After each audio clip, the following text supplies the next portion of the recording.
Archaeologists have uncovered part of a rare Egyptian sphinx in northern Israel. That's right. It's a rather unusual discovery inside the Holy Land. CBN Middle East Bureau Chief Chris Mitchell shows us how experts believe it ended up there. These are the feet of an ancient Egyptian sphinx found recently at Tel Hazor, an archaeological site in northern Israel. The Egyptologists assume that this sphinx originally stood in a temple in Egypt before it was taken from there and sent to Hazor. The feet weigh about 100 pounds.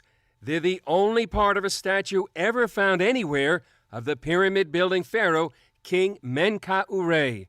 The Sphinx probably originated in the ancient city of Heliopolis, not far from modern Cairo. But how did it get to Israel? Dr. Sharon Zuckerman co-directs the excavation at Hazor. She believes the statue stood in Egypt for 1,000 years before being shipped to Hazor as a diplomatic gift to the Canaanites. We see the cartouche within which the royal names of Egyptian kings are usually written. This is his name, Menkaure. Shlomit Bechar is an area supervisor.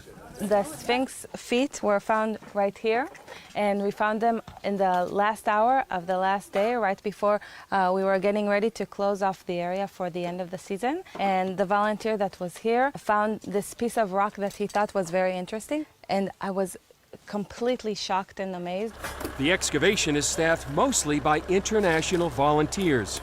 I don't really have any archaeological experience if I think about it, but this was my graduation present. It's a really cool little area, and I've become attached to it a little bit. Marissa Figueroa explained her work. I have a little tiny pick.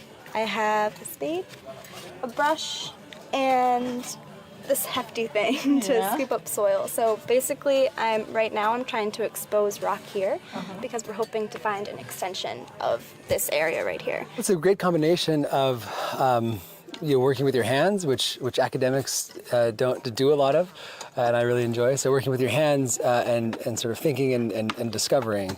This is Professor Corey Crawford's second season at the dig. People always want to ask, what are you looking for? What do you hope to find? And they're thinking, statues and like the Sphinx and stuff like that. But I'm mostly interested in sort of, again, the relationships, the sort of big picture that the walls and the floors and the finds and the pottery tell us. Hazor was an important Canaanite city under Egyptian rule until Israelites conquered the land. The Bible says Joshua took Hazor and struck its king and all the people who were in it with the edge of the sword, utterly destroying them. Then he burned Hazor with fire. You see all this black material? Yeah. This is the destruction level, and if you look behind you, you can see this burnt wooden beam. It's huge.